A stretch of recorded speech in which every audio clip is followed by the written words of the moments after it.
Hey there, Film Buds. Welcome back to the Film Buds podcast. I'm your host, Paul. And I'm Lauren. And it's back to school month. A whole bunch of my coworkers' children have been going back to school this week.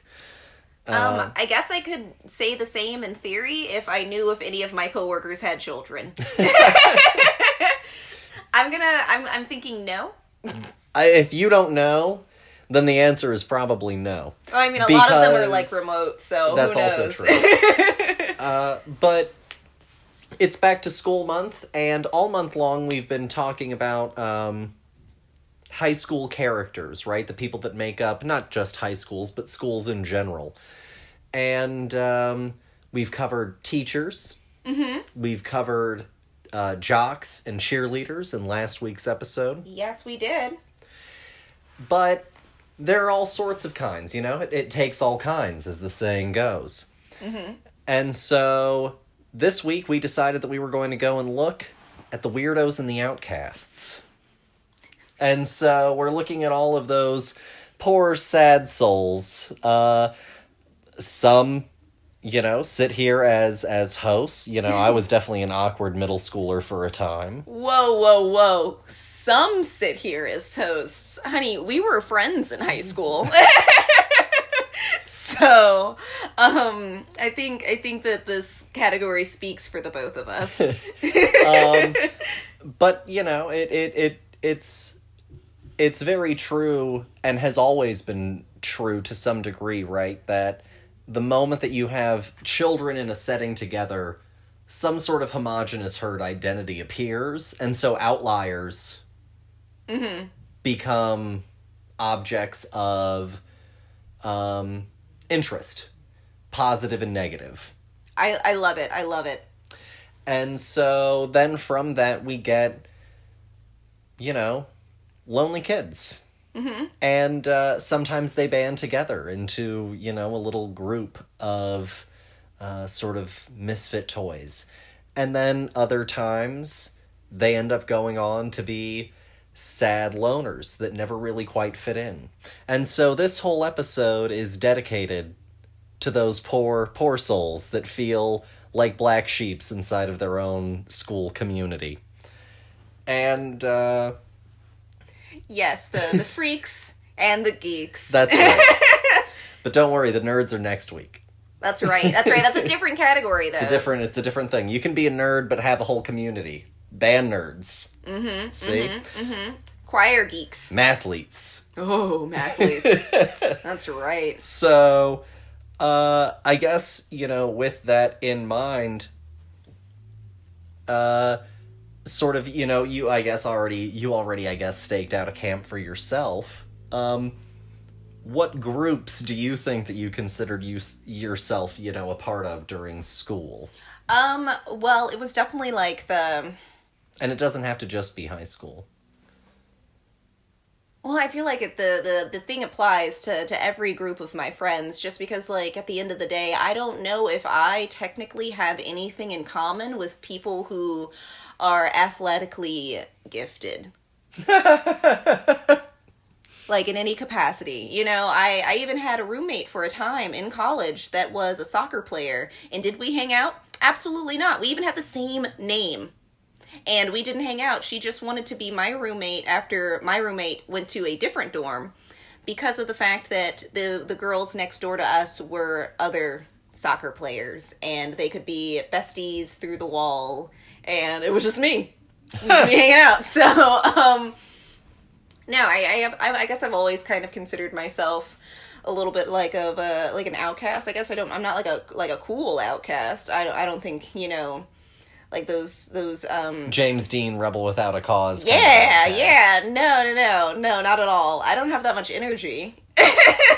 And see, it's exhausting to hate the world so much. I know, because I do. I'm sorry, your face was perfect. But yeah, no, in high school, like, I wasn't really a part of since we went to an art school, all of the stereotypes were kind of shifted a little bit. Like, we didn't have cheerleaders. We had the dance girls. Yeah. We didn't have jocks and cheerleaders. We also did have, the sort of stars of the show.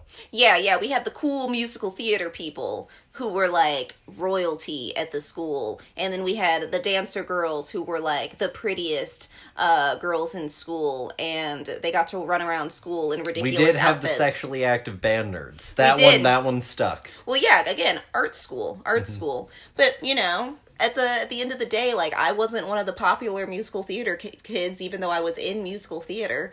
It was a shock to everyone when I got a leading part in anything. It was amazing. I hated auditioning, still do. Gives me the willies.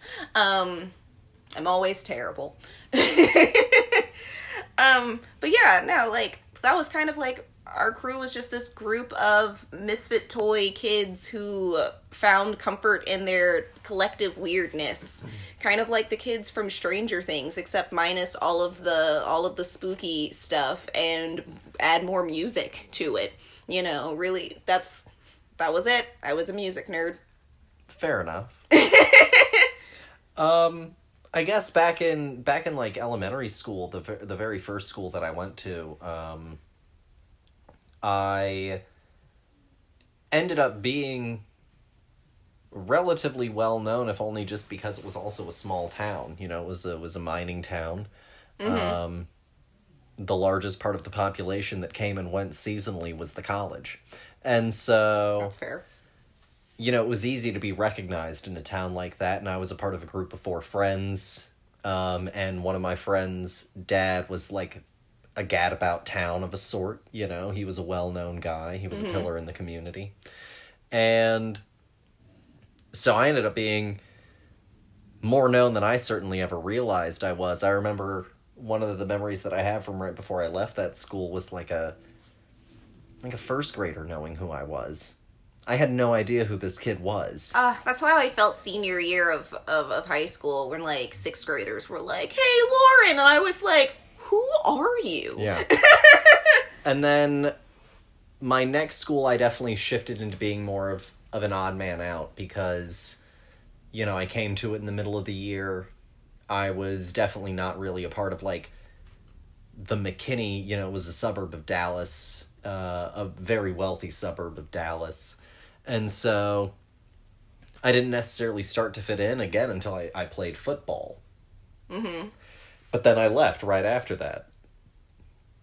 And so then I sort of started all over again in middle school, and again, like, I spent 7th and 8th grade sort of as, like, odd man out, until I realized I could make people laugh. I got into theater classes at my school, and, you know, they were not great public school standard issue theater classes, but I realized that I could make people laugh.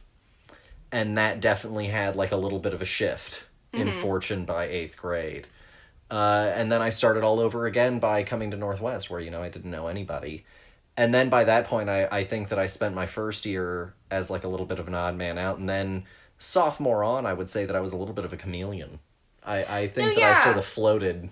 So, well, the thing is, in high school, you know, you could fit in with a lot of groups because, like, you were in the neighborhood with all of, like, the wealthier kids. So, like, you had them to be like, oh, we're equals. And then you could also just, like, bum it with the losers as well, you know. Like, you were pretty much all around. Which is funny, though, because, like, I remember one time Mom being like, "Oh, Lauren, you're so popular. Everybody knows you." And I was like, "Mother, there's a difference between being popular and being known. Yeah. I was like, yeah, people know me. It's because I've gone here for years. You know, there's a finite amount of us. Of course they know me. Yeah. And you came up with a whole slew of them. Yeah, exactly. These are the people that I've hung out with for the past, like, 6 years. Like, of course I know these people. They know me, you know, but, like, you really broke through all of that in, like, no time flat. I very liquid, I guess, in any sort of given situation by the time that I hit a certain point in high school. Well, I think that, you know, also your upbringing has a lot to do with that, you know. Your dad can talk to a rock and it'll talk back to him, so, like... There's literally only ever been one time as far as I'm aware in recorded history, that my father's personability got, like, active blowback. Oh, it was the person in line. It was the person in line. Ah! And that person was a New Yorker. Well, yeah. No, his southern sensibility was not going to rub well on any New Yorker. No, especially like a born and bred who was like fresh to the area and had probably never really experienced anyone as like proper old school, I'm gonna southern talk at you. No. They were unprepared for it and offended. Yeah. I guess with that sort of out of the way, we can go ahead and jump on into the meat of our episode, which is, of course, the films themselves. And as the title has already given away, we're going to be talking about Carrie and Dazed and Confused, kind of two very extremified ideas of what a loner outcast sort of figure is in a school. And so we'll go ahead and we'll jump on in, beginning with Carrie. We, of course, always go chronologically. Carrie is, of course, based on a book by Stephen King. It's actually his first fully published novel. He had been published before. He had written several shorts. He had been a part of a school newspaper when he was in college. But he had never written a novel. And he had this idea about a girl who got psychic powers in her teenage years, and this lonely sort of sad girl, and he was actually very inspired by girls that he knew from school, one of whom ended up never having a happy life, is sort of the implication. Happy or long, unfortunately. And so he wrote about half of it, hated it, chucked it in the bin. His wife picked it up out of the bin, read it, and urged him to finish it. And sort of the rest is history. It ended up being sort of a blow-up success. It then immediately, sort of very quickly thereafter, got picked up for film rights. He had had a few books published by that point, but it was a pretty quick turnaround from Carrie the book becoming lightning in a bottle to Brian De Palma, one of the film school brat generation filmmakers up there with Lucas and Spielberg, etc., landing on this movie and jumping into making Carrie. Sorry. I just had a thought. You were like the film school brat. I was like, what is this generation of filmmaker going to be called? The YouTube sensation? Like, how are we finding new talent? But, We'll have to wait 20 years to really get a good grasp on that. Yeah. And so, for a little bit of background on the film Carrie, it was released November 16th, 1976. It's an hour and 38 minutes. It's rated R. It had a budget of $1.8 million, and it made $33.8 million. Wow. It is directed, like I said, by Brian De Palma. It is written by Lawrence D. Cohen. It stars Sissy Spacek as Carrie, Piper Laurie as Margaret White, Amy Irving as Sue Snell, William Catt as Tommy Ross, Nancy Allen as Chris Hargensen, and one Mr. John Travolta as Billy Nolan. And it's got PJ Souls in it. Also that.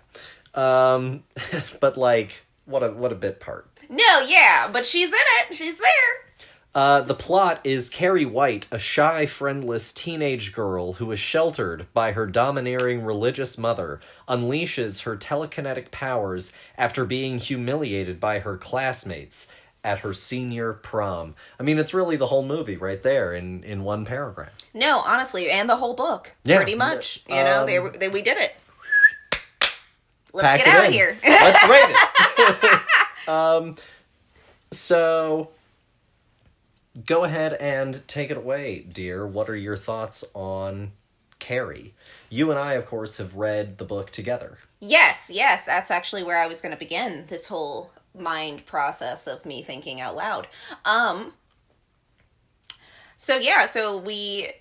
It was great because this is the first time, really, truly, that I've ever read a book and then watched the movie version of it since Harry Potter.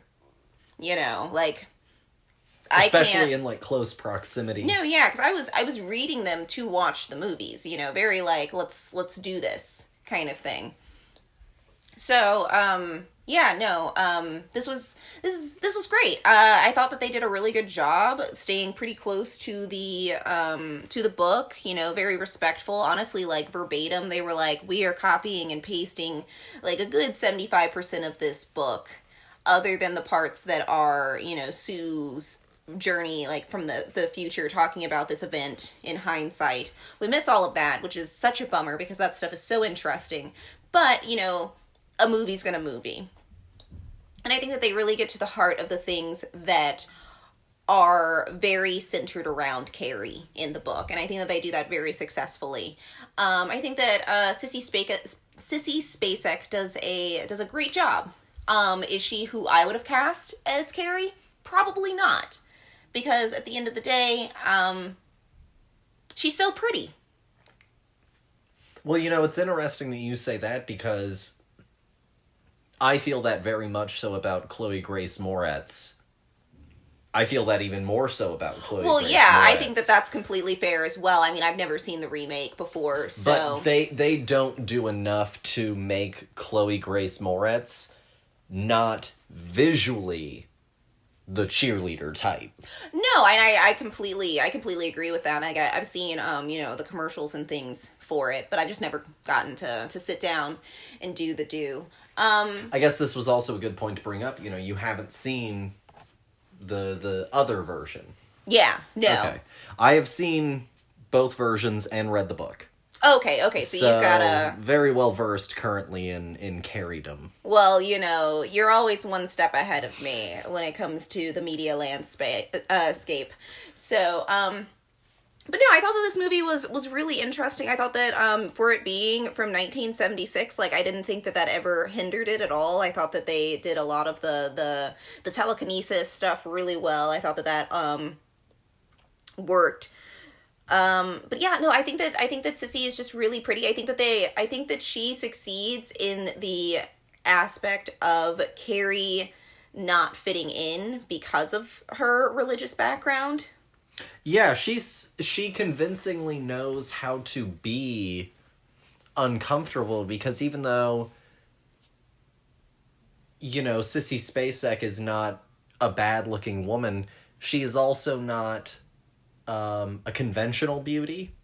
No, I think that that's fair. And I think that they, like, really, she can find a way to mouse up a lot. Yeah. And so I think that she really does pull all of that out. Yeah. Very, very well. No, for sure. It's hilarious watching John Travolta in this movie. He's not at all the character that we read in that book, and it's great. I think that they really, like, the character's name is Tommy? Billy. That's another... Billy Nolan. Yes. Billy Nolan was a scumbag in the book. Yeah, a true unlikable on every level, but you almost can't make John Travolta... He can't do it. He can't, not really. And he can't go as dark as... And the movie was also never going to go as dark. You know, I think that's the other thing. Even though this movie is very fresh, and even though it is still the 70s, I don't think that this movie was ever going to really commit to some of the bleakest parts of the Carrie book. And actually, I think that brings up an interesting point. I think sometimes the reason that King adaptations fall flat is that people aren't willing to take the full bite. I think that that's fair. I think that that's totally fair. Because at the end of the day, I think that this movie was, like, missing something for me. It's very good. It's better than the new one. It still isn't a perfect adaptation, and I do agree with that. And I know that that's, like, a very controversial opinion. This is definitely considered one of the best adaptations, and it is. You know, like, if we really weigh and measure stones on a fucking scale of the quality of King adaptations, there's probably more to bin than to save. No, yeah, but... It's not perfect. No. And there's room for improvement. And I think that part of the reason for that is that everyone does know the Carrie story. Yeah. The problem is no one, or not enough people, have read the Carrie book. And the real meat of that story is simmering tension to the known outcome. Mm-hmm, mm-hmm. You start knowing that a crime happened. An explosive crime involving Carrie White. And then we start with Carrie's story, and we travel through her and Sue's perspective, and we build how a crime boils, sort of. No, yeah, because we're starting from two different points, you know. With Carrie, we're starting at the beginning of the story and going in a beginning to end fashion. Where with Sue, you know, we're doing the same thing, but we're doing it in hindsight, so it's all of this, you know, like, all right, we're going to start at the beginning of the story, but it's now knowing that all of these dominoes are going to lead exactly to here, whereas Carrie is just living. Mm-hmm. And with that in mind, the book is constantly setting up things that you as the audience, when you're living them through Carrie's perspective, might seem innocuous or might seem like good things. But we already know that there's doom fated. No, and yeah. so then it's also this question of how does it work? It's almost a little bit of a mystery. Mm-hmm. How does it fit together? What's the breaking point? How does it go so wrong that we get to this little mousy girl choosing butchery? Yeah, choosing to annihilate her entire class. And, you know, basically anybody who was attending that prom. And I think this actually also I think that this gets me into an interesting point. I think that's what makes Carrie the book a very successful bullying story. Okay. Is that we know where the bullying ends.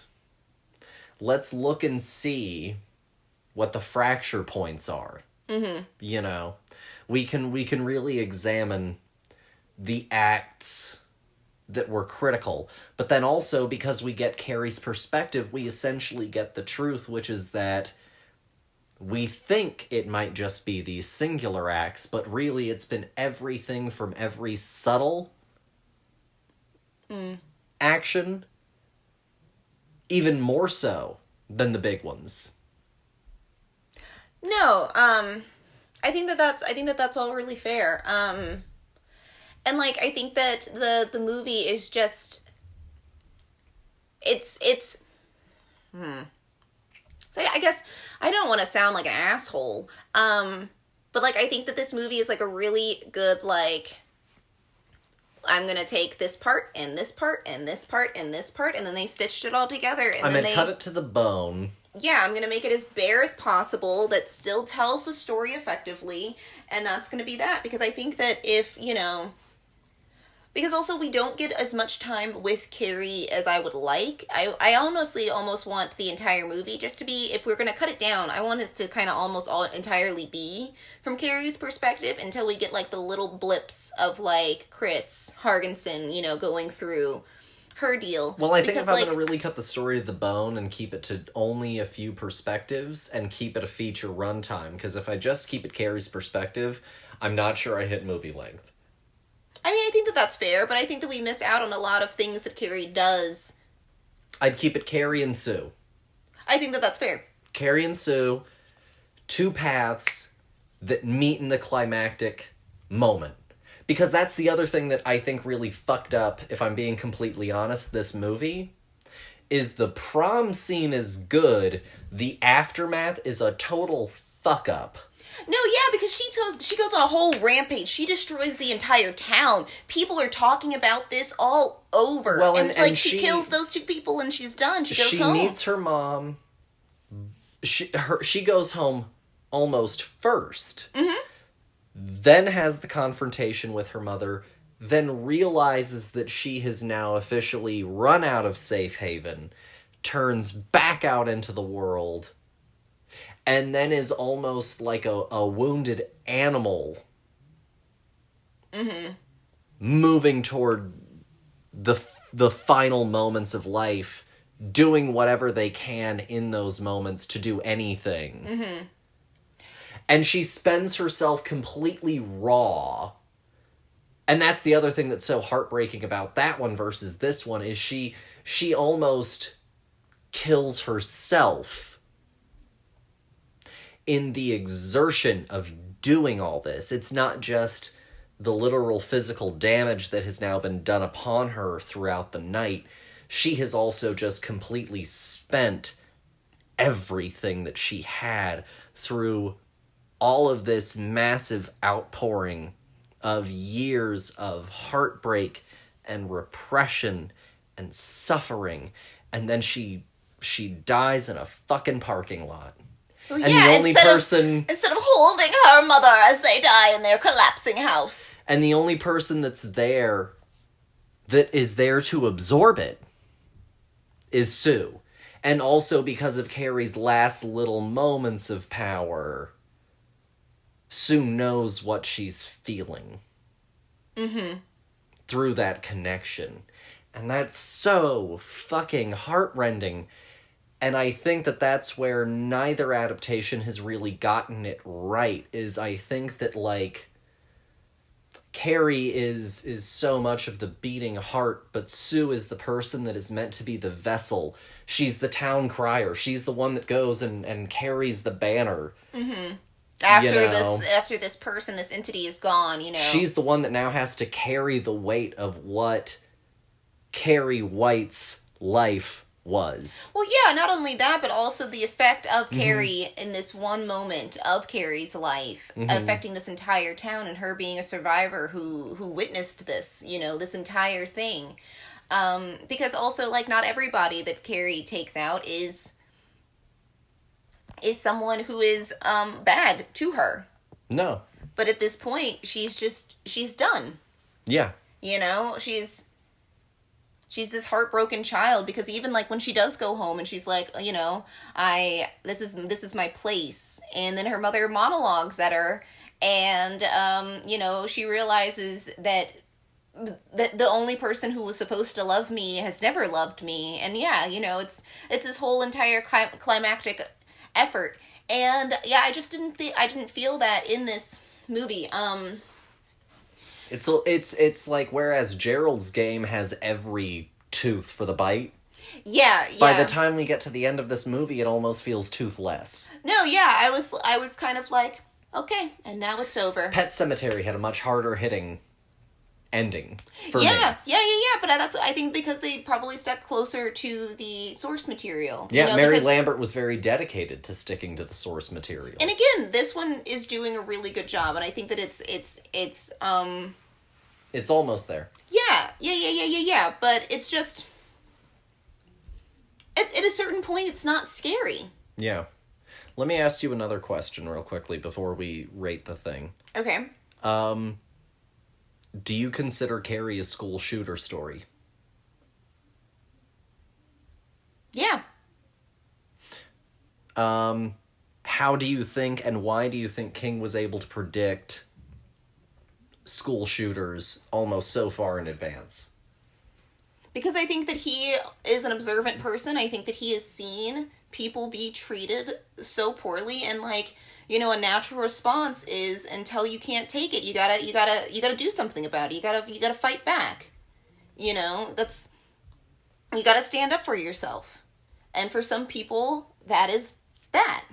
The only way that I can ever defeat this bigger force than me is with a bigger force. And, and ending up taking that into such a drastic light is obviously not the answer at all. But for some people, when you've been pushed to just your breaking point on every level, to the point where you result in that, there's clearly echoes of this throughout our entire, culture. People going postal. Yeah, exactly. And it's the same kind of concept, not everybody is doing it for some kind of radical thing. Some people are just fucking tired, and it happens all the time, and that's the sad part about it. But I think that King, as a person who's writing about people who are broken, most of the time, I think that he could see it. And, you know, Carrie is about people that he knew who had hard lives. And I think that the fact that he is able to capture this in such an honest way and put it into into like a magical realism landscape of, you know, sure, she didn't go in there with a gun, but she literally, you know, develops her powers in a moment of trauma. Mm-hmm. Well, and I bring that up also because Carrie comes out 70s. Then he goes on and under his Richard Bachman pseudonym writes Rage, which is truly a school shooter story. And so he wrote two of the most probably prophetic, you know, pieces of modern fiction in relation to what was to come. Well, yeah, but also, you know, at the time when he's writing this, you know, you have to look at the landscape of the world at that time. The 70s was a hot time for a lot of, you know, political issues. Upheaval. Yes, yeah. Unrest. And he was also a teacher, and he, I'm sure, saw how poorly people could be treated, and I'm sure he remembered back to when he was a student and was like, oh, wow, even in all this time, students still aren't treated better by their peers. Exactly. They're still the same mean spirit. It's baked into our DNA. It's this hunt or be hunted mentality. Mm-hmm. There's not the safety at place. Yeah. No, because like at the end of the day, you know, every time we try and build back up the safety net, you know, some group comes by and says, no, we don't like this. Mm-hmm. And so then we have to start all over again. So it's a cycle. It's but I think that that's why he is tapping into this so effectively, is because not only he was probably a victim of bullying himself. Yeah. I mean, it's the first thing that he wrote about publicly as a book. Yeah. You know, bullying is a hard topic. By the way, random aside, if anyone out there, as a Film Buds listener, has a copy of Rage in any capacity and would like to share, I'd love to fucking read that thing. It's one that he won't publish anymore. It's hard to find. No, yeah. And so there's some like misprint ones that we saw. We could have gotten them. There were ones where it was like, instead of it being like Richard Bachman, it was like Richard Hockman or something. Like it was like I've forgotten all about those. Yes. I mean, they might still be out there in the ether. Who knows? But if you wanna gift the Film Buds a book, also that would be toit. If you want it back, I'll take it. I'll scan every single page, however long it takes me, send it back to you. But I would love to read it if anyone has a copy. Truly. Because I think that he's a very interesting guy, and I'm fascinated by the fact that he kind of called this thing so in advance. I mean, what goes around comes around, you know? Yeah. It probably... It could have been something that he was like, this could never happen. So if you had to rate Carrie out of 5, what would you give it? I think I'm going to give Carrie, oh gosh, I'm gonna murder this movie. I'm gonna give Carrie a 3. Okay, I was gonna go 3.5. Okay. I always get so nervous that our scores are gonna be so different than each other. You know? I was gonna go 3.5. Like, I think that this movie is it's fine. Yeah, it's good. Like, it's, you know, it's passable. There are moments in this movie when I was like really, really solidly like, this is a good acting moment right here. This is really fucked up. Yeah. And then there were moments when it wasted time. On a certain level, Mirror Mirror was a more effective Carrie movie. Oh, yeah, for sure. On a certain level, Mirror Mirror is a more effective Carrie movie. Mirror Mirror is a great movie. Mirror Mirror fucking slaps. Well, you know, things get influenced by other things, so I'm sure that Carrie was a huge influence for that. Yeah. That and Beetlejuice. I guess we'll now move into our second film of the discussion. See. Dazed and Confused. Perfect title. It was released September 24th, 1993. It runs an hour 43. It's rated R. It is written and directed by Richard Linklater. It stars Jason London as Pink, Joey Lawrence Adams as Simone, Wiley Wiggins as Mitch, Parker Posey as Darla, Matthew McConaughey as Wooderson, and Ben Affleck as O'Banion. The plot is the adventures of high school and junior high students on the last day of school in May 1976. I guess I'll go ahead and kick this one off. It had been a while since I had seen Dazed and Confused, and I think the last time I saw it, I didn't really have the right appreciation for it. Richard Linklater is one of my favorites. I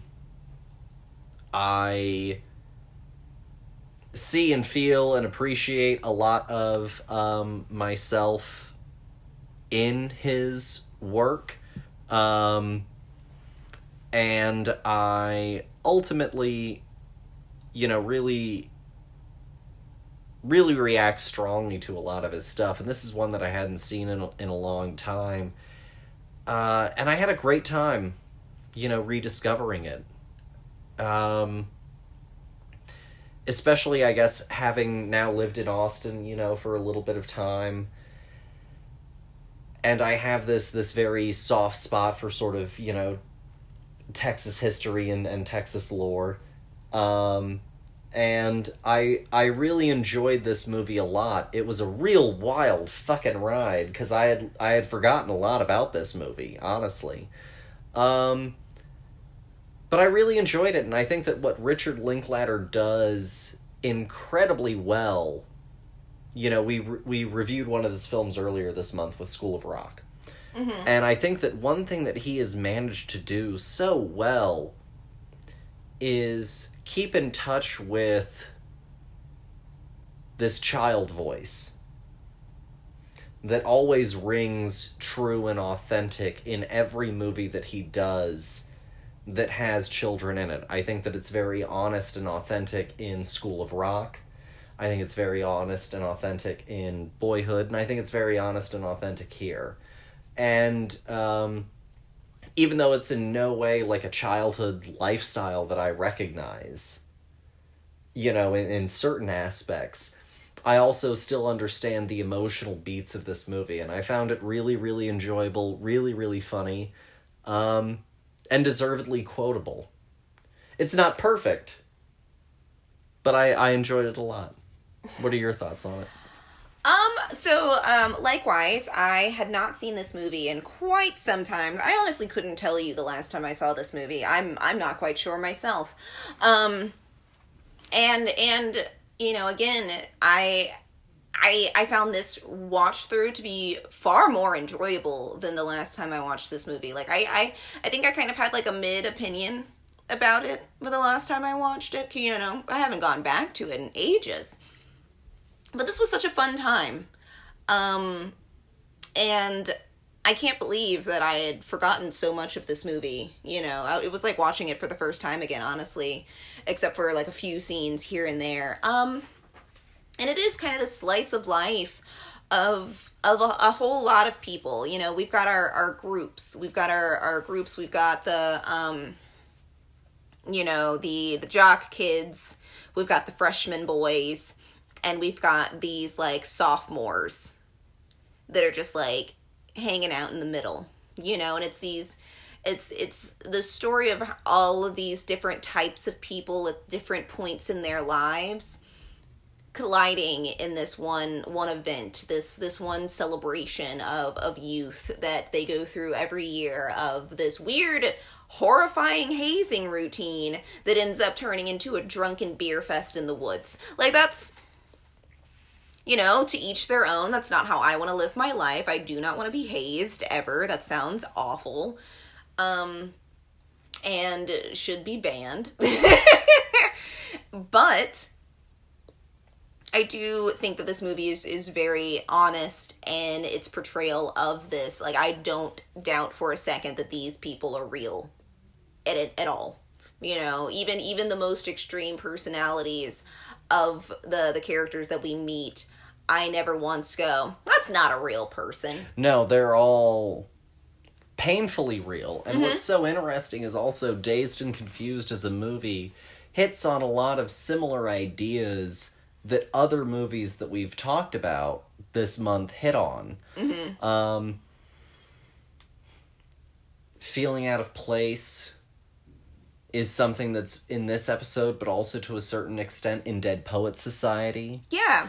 This transition phase of your life. This ridiculous notion of your peak years being in your youth, and this hyper obsessive culture focused around Friday Night Lights and your obligation to the football team. You know, like, I think that it's so interesting that this movie had, like, an encapsulation of a lot of different ideas, but I think that's because this movie,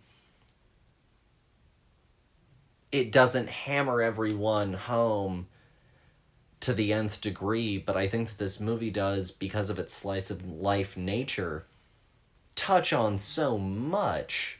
No, yeah, it's using each of these characters as a pillar for a different theme that is all connected to this growing up. You know, the idea of who am I going to be? What do I want to do? You know, in every year that goes by, am I that much closer or that much further away? You know, and it's all of these people who are doing a lot of, you know, personal check-ins in this film. You know, we've got the kid who can't possibly be embarrassed by some asshole and makes an entire plan that he's gonna fight him, and that's gonna be how he wins back his honor, like frickin' Zuko or something, you know. Or we've got the young lovers who are touching the entire movie on this idea that they both like each other, but by the end we finally step over that threshold, and you know, it's love, it's you know, it's anger, it's fun, it's learning about yourself, it's about, you know, ideals, it's about who you want to be in the eyes of others. You know, we've got this football player who everybody else has signed this paper and everybody else says that it's stupid, but the principle behind the paper he can't agree with. And so do you really want to sign something that you yourself are never gonna truly abide by? You know, and what that means, and this struggle that he has this entire time of trying to figure out, is letting go of my morals for this one thing worth it or not for me? You know? Well, and also, you know, he's almost so competent with football that he's complacent to the point of boredom. Yeah. That he's even questioning why he's doing it. No, yeah, and he's very come much around like to this Hamlet. idea of, am I only doing it because of the societal perks? And could I get these same perks doing something else that might make me happier? Yeah, you know, it's this kid battling with, you know, depression. And, you know, you've got young Mitch, who is the subject of this bullying, doubled down upon because his sister made him a target. And he is also an awkward, odd kid. And he blossoms under pressure, you know? He truly steps over a threshold into a different kind of Mitch by the end of that movie. Because, you know, all bets are off, and what else do I have to lose at this point after being, you know, literally paddled to the point where I couldn't sit? You know, what's the worst that could happen now? You know, it's literally took that the football player acknowledging him and being nice to him, that was the spark moment. Because after that moment, he kind of has this like, okay, I've got somebody in my corner, and that's a huge thing. To feel validated by another individual is a huge thing. We're social creatures. Feel protected, feel safe. Yeah. Because that Pink makes himself a safe character. No, for sure. He's approachable. He likes to talk with people. He wants to know how you're feeling and your deeper thoughts, instead of just having, I don't really want to talk about football right now kind of mentality. And I think that this movie does a lot of interesting things with a lot of different characters. Everybody is going on a different journey, and no one's journey is the same, but they all make it to their journey at the end. And we get this like almost like cards. We've got this deck of different story outcomes that are all completely relatable, and also this could be you. Yeah. You get to try on a lot of hats with these characters. No, absolutely. I guess with that in mind, why is it difficult to balance an ensemble? It's like juggling. You can throw one thing up, and it'll come down. And that's the one thing that you have to focus on. And that's it. And it's easy. Add two things. Okay, a little harder, but I have two hands, so that's fine. But now you get to more than two. You have to time manage. You have to figure out the right balance of where are they crossing. Exactly. Am I having multiple different disparate storylines that never touch over each other? Then like, what's the story that I'm trying to tell you? Because at the end of the day, there still has to be some kind of theme. And am I giving one person more attention than another? And then does that completely dissolve the fact that this is an ensemble piece when I start to have now a main character? And like, we do have main characters, but like everybody is like on stairs almost in this movie, where you're on like chorus risers. Where like there are some people who are definitely higher up on the risers than others. But that doesn't mean that anybody is less important. Honestly, I think that if I was going to boil it down to who do I think our two mains are, it's Pink and Mitch. Yeah. If I really whittle this thing down, who do I think are the cores? It's Pink and Mitch. Because they're also kind of the same person. I was about to say, I think that they're almost different modes of Richard. Mm-hmm. I think that one is senior in high school, Richard Linklater.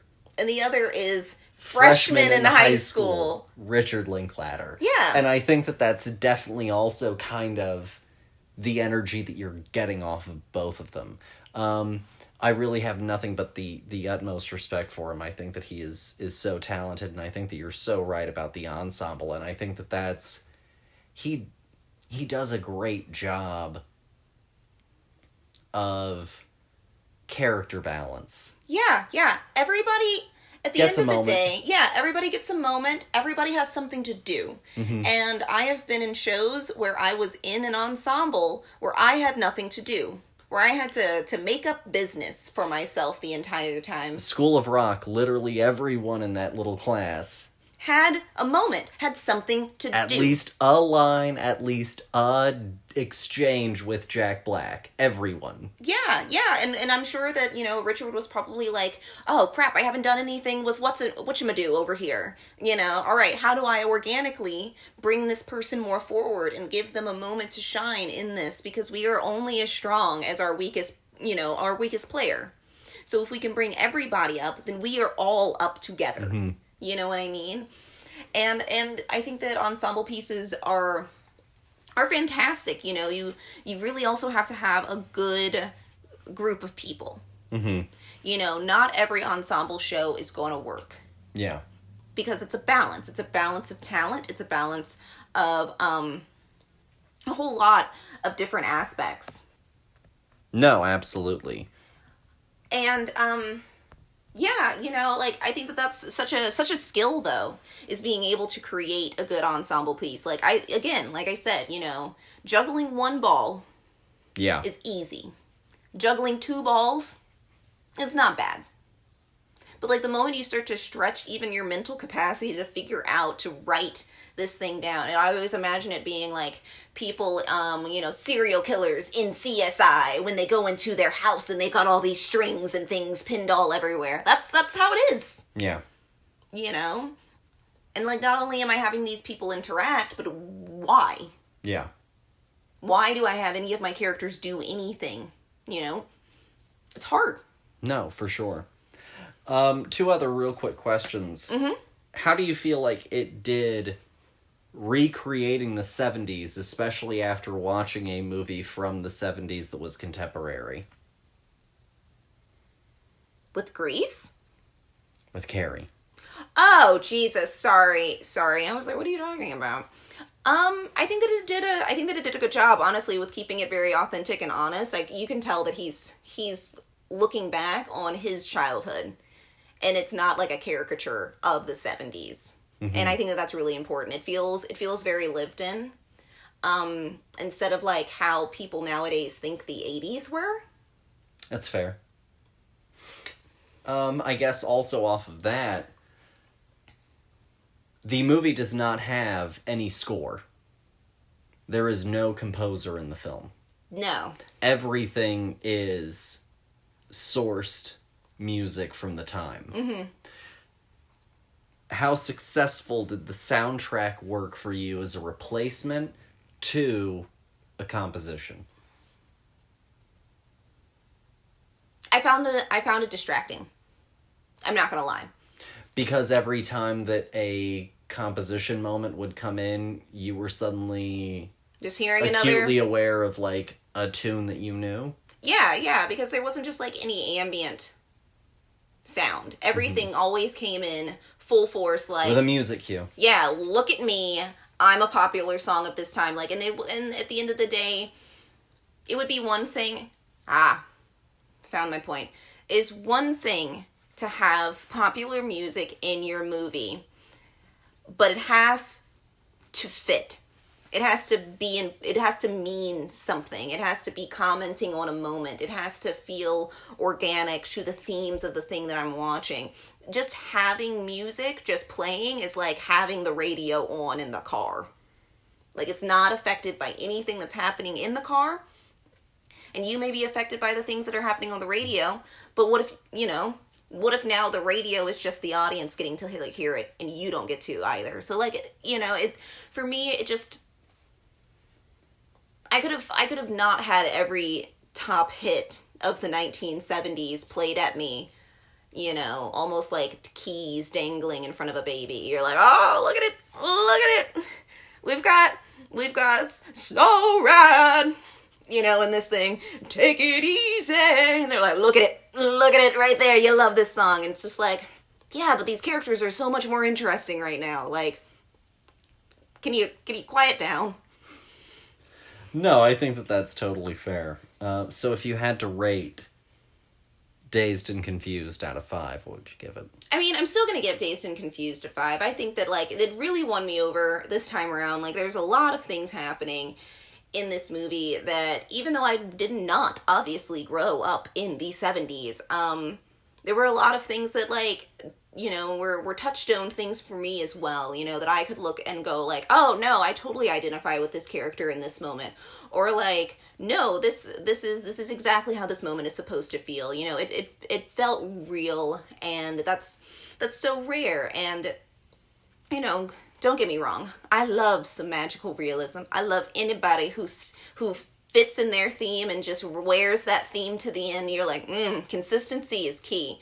But there's something about a really authentic slice of life movie that gets to have crazy things happen done well that is just, like, so inspiring, because, like, this movie could have been it could have been flat. Mm-hmm. It could have been exactly what you're expecting. It could be a bad Cheech and Chong movie. Yeah. The whole thing. No, for sure. I'll go with a 5 as well. I was really happy with this one. I was really impressed with what he did. I think it has a good heart. I think that it's got a good head as well. I think that it knows how to craft a story. And I think that the cast does a tremendous job across the board. I don't think that anyone for me is really falling behind in any capacity. No, yeah, for sure. And I think that this movie, it's really hard to find honesty in characters in a true sense, because at the end of the day, we all have good and we all have bad in us. And I think that this movie does a really great job of balancing, even when our characters, our good characters, they do some shitty shit sometimes. Yeah. And because that's normal. That's human. Mm-hmm. A Pink is totally making out with a girl who's not his girlfriend in the woods, and he is not plussed about it at all. And he keeps moving on with his day, and nobody confronts him about it. And that's crap. Mm-hmm. But at the end of the day, do I hate him? No. No. Mitch leaves his friends hanging after they leave him hanging. Do I hate him? No. No. If anything, I'm mad at that one kid for helping out his friends after they leave him hanging. Oh, yeah, no. But you also see, once he shed the extra weight, where he got to transition to. Once he realized that, hey, maybe you guys suck. Moving on. We'll discuss very briefly what we're watching. Lately, all that we have watched, really, we did watch Elvis, and we watched Grease. Grease was fabulous. Every time. Really, really warmed me up. I hadn't seen that movie in a long time. It was such a familiar favorite. It was very comfortable. Yeah, I absolutely love Grease. Elvis was a blast. Really well-crafted biopic. Very Baz. In the best possible way. And Austin Butler gave, for me, honestly, I think what's maybe one of my favorite performances of the year so far. I think that that's totally fair. And I still have moments in my head of his performance that I'm replaying. No, yeah. Because he just had a magnetism. Yeah, and again, it's all based in authenticity, he wasn't trying to put on a caricature of Elvis, the Elvis that we all know. He was bringing this man to life again. He was giving it his all, and you see it so much, especially in the musical performances. He's hypnotic at times to watch. There are times where it cuts away, and I was livid that we were no longer watching the performance. I was get fucking back to it. He does such a good job when he's doing the guitar to the beat at the end of the song, the button at the end, and it's just so good. Well, and him in the 68 special. Oh yeah, just recreating, just swinging, and doing it so great. It was truly phenomenal. Really, for sure. Really incredible work. And an example of a movie that's doing a much better job of having pop culture songs organically woven into the thing. Just saying. Beyond that, as far as media news goes, there were only 2 things that I really wanted to bring up. 3 things. One, apparently they are no longer interested in casting a Bond over the age of 39. Okay. Which I think is for the best. Well, yeah. I tweeted about it as well. I think that as much as everyone loves Idris, he's too fucking old. Well, yeah, but we don't have anybody else, dear. Where are all the young people at? Well, apparently they're looking for them. Well, they can keep looking because the oldies are going to be like, I'm still good. They're going to fucking put Tom Cruise in the part. No, they're fully putting a kibosh on... This was a new report that came out. They are not at all interested in casting anyone over 39. I'm going to be Bond. Everyone over that age point is thrown out. They've really given it a lot of thought, and they have decided given the scheduling of a Bond film, especially in today's day and age, that they need to go younger. And so they are looking for someone in their 30s somewhere. Fascinating. This is going to be the youngest Bond we've had in a while. Almost ever. Kenya Barris is now doing a remake of The Wizard of Oz. So you're saying The Wiz? No. As one Twitter user I saw make the joke say, he is doing biracial The Wiz. He's doing colorblind casted The Wiz. Yeah, essentially. It's just he's doing a remake of The Wiz. Or of The Wizard of Oz, not The Wiz. But he's ignoring any sort of racial lines, and he's trying to spruce up the story and modernize it, but he's not remaking The Wiz. Okay. I mean, like... A rose by any other name? I mean, kinda, because also, Horse of a Different Color is the other one that I was thinking Yes. That's the Wizard of Oz one. Mm-hmm. You know? The Horse of a Different Color is literally one of the... It's... Yes. Anywho. We've done so many different versions of Wizard of Oz. It's almost like becoming Cinderella at this point. I just don't Cinderella care. And you've got Cinderella's Story, and you've got, all of these different iterations and remakes and hip adaptations. Yeah, and this character just can't just exist in itself, because also, I'm going to be completely honest with you. Other than The Wiz, what other version of The Wizard of Oz, and there are several, can I honestly name at this moment? Can you honestly name at this moment? Oz, the HBO show that was set in a mental ward. Ooh, Oz the Great and Powerful. That one that had, James Franco and Mila Kunis. Yeah. That movie was terrible. Mm-hmm. And they keep doing it. I just don't care. No, that's fair. I'm so itching for new content. I can just watch The Wizard of Oz. It's my mother's favorite movie. No, that's fair. Lastly, Ezra Miller has checked themselves into a mental health facility, citing, quote, complex mental health issues. Good.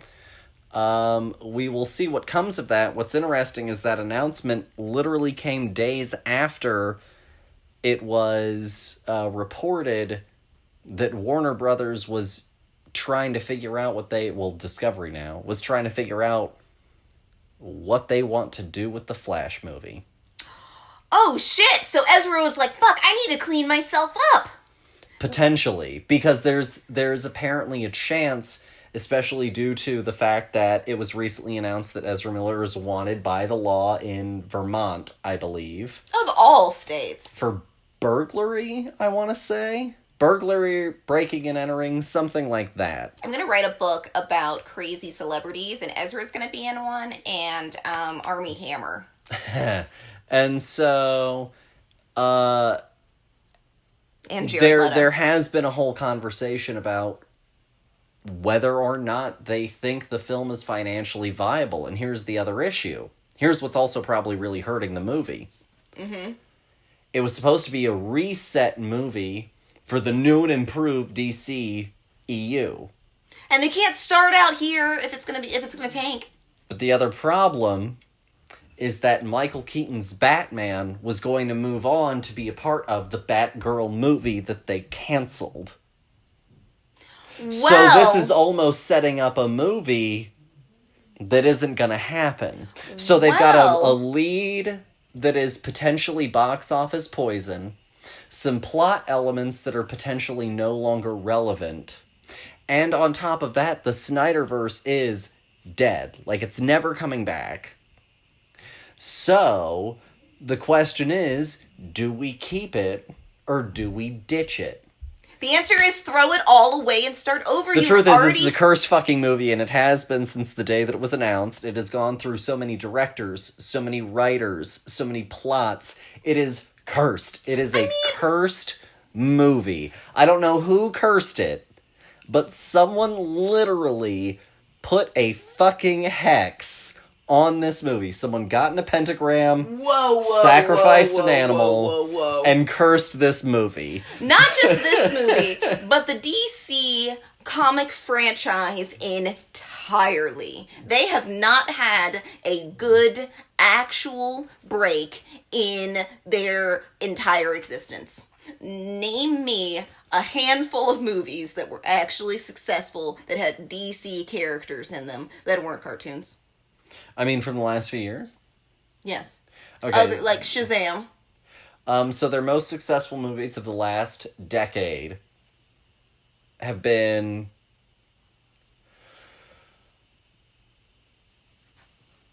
the first Wonder Woman, Yep. the Aquaman movie, No. Shazam, Yes.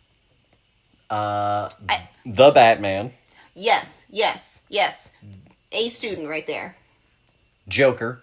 No. I didn't tell you what's good. I said what's been successful in the last decade. Baby. Making money in the box office is easy. An Alvin and the Chipmunks movie can make millions of dollars in Joker the box has office. Oscar Gold.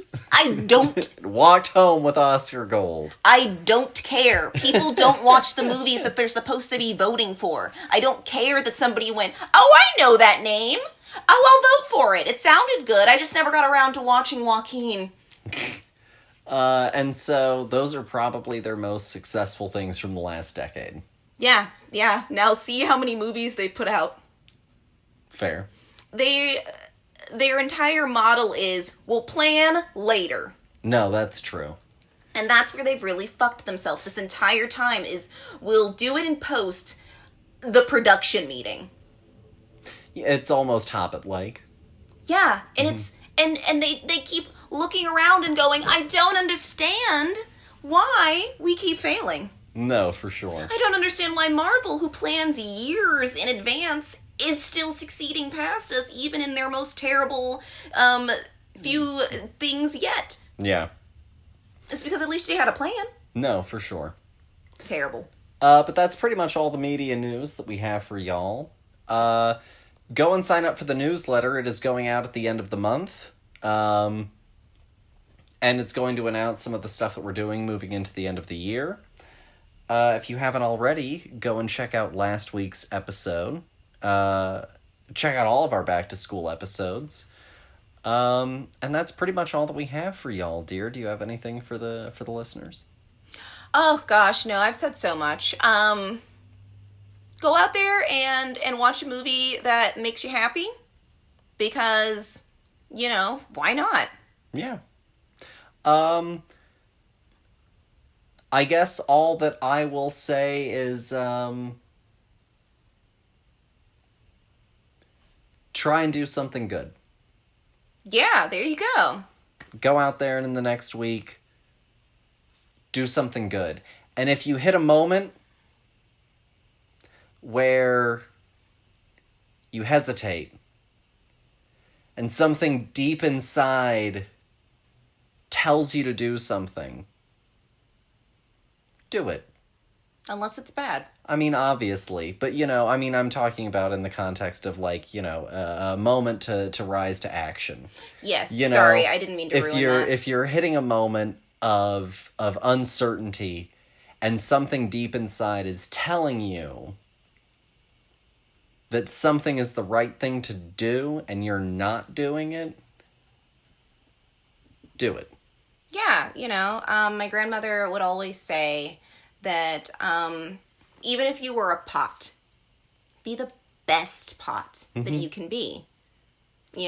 So even anybody can be their best self and, pay it forward. Yeah, so try and do something good. That's all that we have for you guys this week. We'll talk to you guys next week when we get into overachievers and nerds and close out our back to school week.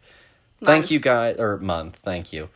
Thank you guys as always for listening. We'll talk to y'all later. Bye.